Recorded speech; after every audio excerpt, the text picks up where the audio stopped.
कुछ ऐसे लोगों के बीच में हैं जब आपको अनकंफर्टेबल फील होता है या आपको ऐसा फील होता है कि आपकी सारी पॉजिटिव एनर्जी उन्होंने खींच ली है। अगर आपको भी ऐसा फील होता है तो आप टॉक्सिक लोगों के बीच में हैं। हेलो एवरीवन, कैसे हैं आप सब। स्वागत है आपका आपके अपने channel a path of life में। आज हम बात करेंगे कि कैसे टॉक्सिक लोगों के बीच हम अपने आप को संभाल सकते हैं, अपने मन की शांति सुकून को कैसे बनाकर रख सकते हैं। सबसे पहले हमें यह जानना ज़रूरी है कि टॉक्सिक लोग होते कौन हैं, उनकी पहचान ज़रूरी है। टॉक्सिक लोग वो होते हैं जो हमारी किसी भी बात को पसंद नहीं करते। चाहे आप में कोई टैलेंट हो, कोई स्किल हो, कुछ भी अच्छा आपने किया हो, उसको एप्रिसिएट नहीं करेंगे। उसमें कुछ ना कुछ कमी ढूंढ लेंगे। उनका काम केवल आप में कमियां ढूंढना है, क्योंकि वो आपकी कमियां गिनाकर आपको केवल नीचा दिखाना चाहते हैं। दूसरा, वो हमेशा बुराई ही करेंगे, आपकी भी और दूसरों की भी। उनका काम केवल बुराई करना होता है। वो लोग माहौल को इतना बोझिल बना देते हैं कि वहाँ पर रहना मुश्किल हो जाता है। और जब ये लोग फैमिली के हों तो कैसे इनसे निपटें, कैसे इनसे अपने आप को बचाएं, अपने मन की शांति को कैसे पाएं। सबसे बड़ा सवाल तब खड़ा हो जाता है जब ये लोग अपनी फैमिली में होते हैं, हमारे साथ रहते हैं। हमें कोई रास्ता नज़र नहीं आता कि हम कैसे इन लोगों से बचें। कई बार तो माहौल इतना ख़राब कर देते हैं कि घर में ऐसा लगता है कि सुसाइड ही करनी पड़ेगी।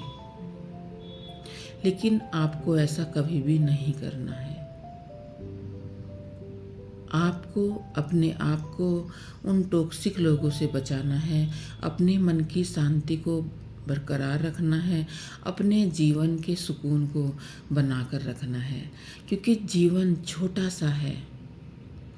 हमें अपनी खुशियों की चाबी उन टॉक्सिक लोगों के हाथ में नहीं देनी है। अपने छोटे से जीवन में हमें सुकून चाहिए, शांति चाहिए। तो हमें क्या करना पड़ेगा? सबसे पहले हमें मानसिक दूरी बनानी चाहिए।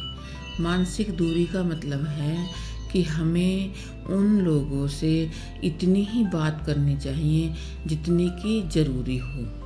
कोई भी बातें उनके साथ हमें शेयर नहीं करनी चाहिए, क्योंकि बाद में उन्हीं बातों का सहारा लेकर वो आपको ताने मारने लग जाएंगे। दूसरा, आपको रिएक्ट करना बंद करना पड़ेगा, क्योंकि वो केवल आपका रिएक्शन चाहते हैं।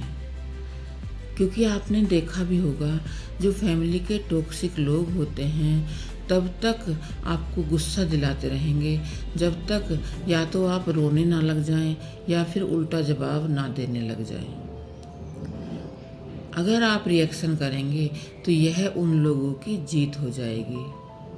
इसीलिए आपको रिएक्ट नहीं करना है। तीसरा, आपको ना कहना सीखना है। हर बात के लिए हाँ नहीं करना है, क्योंकि ये लोग ऐसे होते हैं कि आप हाँ करते रहेंगे और आपके ऊपर अपने काम का, अपनी पसंद का सारा बर्डन आपके ऊपर ये डालते रहेंगे। इनको समझ नहीं आएगा कि आप भी इंसान हो, आपके अंदर भी दिल है, आपकी भी फीलिंग्स हैं। इनको नहीं समझ आएगा। इसीलिए आपको ही ना कहना सीखना पड़ेगा। अगर आपका मानसिक दूरी बनाने से काम चलता है तो देखो, मैं कभी भी नहीं कहूँगी कि आप उस घर को छोड़ दें जो आपका अपना है। लेकिन कई बार सिचुएशंस इतनी ख़राब हो जाती हैं कि मानसिक दूरी हम नहीं बना सकते, वो लोग नहीं बनने देंगे, क्योंकि उन्होंने ठान लिया है आपको परेशान करना, आपकी शांति और सुकून को ख़त्म करना, आपके अंदर कमियां ढूंढना। तो फिर हमें क्या करना चाहिए? फिर हमें ठोस कदम उठाने चाहिए। इसमें हम क्या कर सकते हैं? हम फिजिकल दूरी बना सकते हैं। फिजिकल दूरी के लिए हम कैसे दूर उनसे रह सकते हैं? अगर बहुत ज़्यादा आपने कोशिश कर ली है लेकिन कुछ भी पॉसिबल नहीं हुआ, आप कुछ भी नहीं कर पा रहे हैं, तो आपके लिए बेटर होगा कि उन लोगों से दूर हो जाएं। एट लास्ट एक ही रास्ता हमारे पास बचता है, उन लोगों से दूर हो जाना। क्योंकि जब तक आप उनसे दूर नहीं होंगे वो आपको जीने नहीं देंगे। बट इसमें कितनी सारी रुकावटें आती हैं। कई बार हमें लगता है कि समाज क्या कहेगा।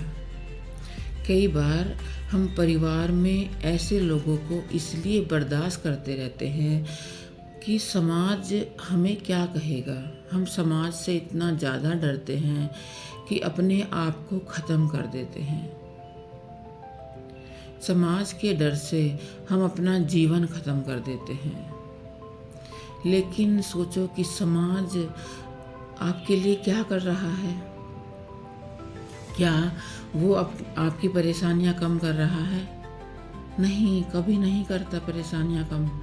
समाज तो एक ऐसी दोधारी तलवार है, कभी इधर से बातें करेगा और कभी उधर से बातें करेगा। कभी वो आपकी साइड की बातें करेगा और कभी वो उनकी साइड की बातें करेगा। क्योंकि समाज को आपकी प्रॉब्लम से कोई लेना देना नहीं। उन्हें बस मुंह पर दूसरे को मक्खन लगाना आता है। तो उस समाज के लिए हम अपना जीवन क्यों खराब कर रहे हैं? जिस समाज को हमारे जीवन से कोई मतलब नहीं। यकीन मानिए, समाज को हमारे जीवन से कोई मतलब नहीं और हम अपना पूरा जीवन उस समाज के लिए बर्बाद कर देते हैं। हम कभी अपने मन का नहीं करते। समाज क्या कहेगा, चार लोग क्या कहेंगे।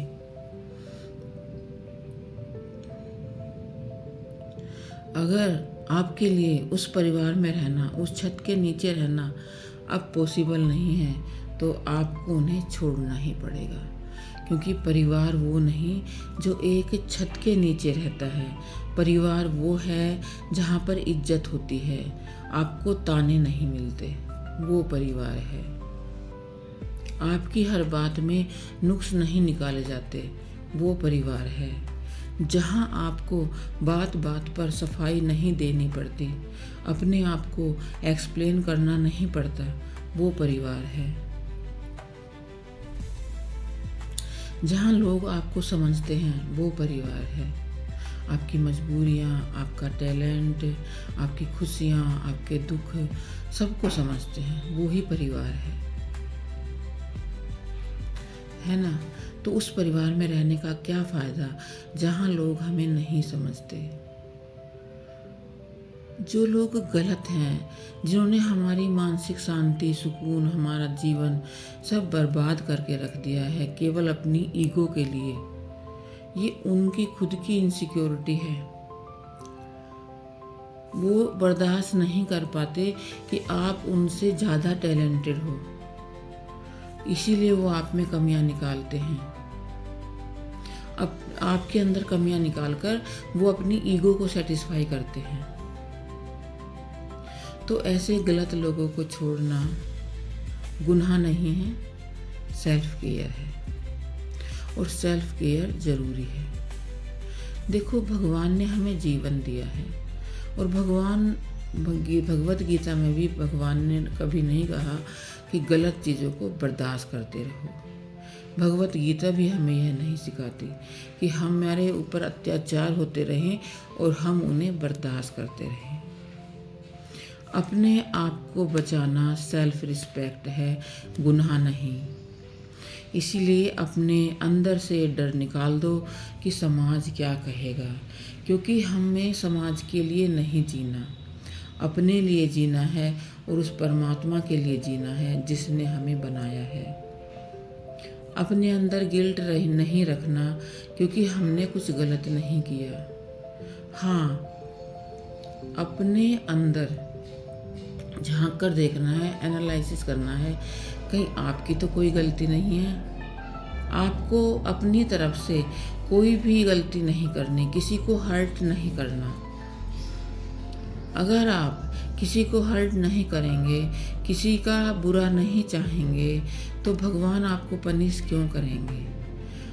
आपको केवल 2 ही लोगों को जवाब देना है, एक खुद को, अपनी अंतरात्मा को, और एक उस परमात्मा को। अगर इन 2 की नज़रों में आप सही हो तो अपने आप को कभी भी गिल्टी महसूस मत होने देना। दूसरा, कई बार हम उन लोगों से इसलिए दूर नहीं हो पाते कि हमारा खुद का लालच होता है। हमें लगता है कि हम इनसे दूर हो जाएंगे तो ये हमें अपने जीवन से अलग कर देंगे, हमारा जो हिस्सा था, हमारी जो प्रॉपर्टी थी वो हमें नहीं मिलेगी। कई लोग ऐसा सोचते हैं, मैंने देखा है कि कई लोग अपने लालच के कारण अपने जीवन को बर्बाद करते रहते हैं, उन लोगों के अत्याचार सहते रहते हैं जिन्होंने उनका जीवन नर्क बनाया हुआ है, रात दिन उनको ताने मारते हैं। तो ये आपकी सबसे बड़ी गलती है। किसी भी चीज़ का लालच आपको नहीं करना है, क्योंकि भगवान ने जो आपकी किस्मत में लिखा है वो कोई नहीं छीन सकता। अगर आपको अच्छे से ज़िंदगी जीनी है तो आप अकेले रहकर भी जी सकते हो। देखो, हम इस दुनिया में परमानेंट नहीं है, कोई भी इस दुनिया में परमानेंट नहीं है। वो टॉक्सिक लोग भी परमानेंट नहीं है और ना ही हम परमानेंट हैं। तो हमें क्यों चाहिए प्रॉपर्टी, किसके लिए चाहिए? एक दिन सब यहीं छोड़कर चले जाएंगे। बस ये जीवन जितना हमें मिला है उसको तो सुकून से जी लें। हमारा प्रयास यही रहना चाहिए कि जो जीवन हमें मिला है वो सुकून से कट जाए। बाकी अगर आप मेहनती हो, अपने ऊपर विश्वास करते हो, तो आप अब कहीं भी कमा कर खा सकते हो, कहीं भी अच्छे से सरवाइव कर सकते हो। इसीलिए जिस चीज़ को आपको छोड़ना है, जो चीज़ आपको जीने नहीं दे रही है, उसको पूरी तरह से छोड़ दो। फिर किसी भी चीज़ का लालच अपने अंदर मत करो। जैसे पहले बड़े बुजुर्ग कहते थे कि वो सोना किस काम का जो नाक कान को ही छेद दे, नाक कान को ही तोड़ दे, वो सोना किस काम का। यानी वो प्रॉपर्टी किस काम की जो आपके जीवन को नरक बना दे। क्या करोगे उसका? ऐसे लोगों से दूर जाओ, अपने आप को कामयाब करो, अपने बच्चों को कामयाब करो, ताकि किसी प्रॉपर्टी की जरूरत ना पड़े, किसी के एहसानों की जरूरत ना पड़े। मैं सच बताती हूँ, आप उन लोगों के लिए कुछ भी कर लो, जितना मर्जी प्रयास कर लो, जितनी मर्जी आप मेहनत उन लोगों के लिए कर लो, और आपको ऐसा लगता रहेगा कि आज नहीं तो कल ठीक हो जाएगा। लेकिन भाई कभी ठीक नहीं होगा, मेरा एक्सपीरियंस है, कभी ये लोग ठीक नहीं होने देंगे। आपको अगर मन की शांति चाहिए तो आपको ही प्रयास करना पड़ेगा। ये लोग कभी सुधरने वाले नहीं हैं। फिल्मों में केवल दिखाया जाता है कि हाँ, उन लोगों को अपनी गलतियों का एहसास हो जाता है, लेकिन यह केवल फिल्मों में होता है। जो ये टॉक्सिक लोग होते हैं, नार्सिसिस्टिक लोग होते हैं, इनको कभी भी अपनी गलती का एहसास नहीं होता है, क्योंकि यह अपने दिल में मान कर बैठे होते हैं। इनकी ईगो इतनी बड़ी होती है कि यह समझते हैं कि हम कोई गलती नहीं कर सकते।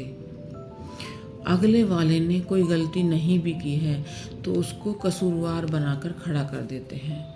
ऐसे दिखाते हैं जैसे सारी गलती सामने वाले की है।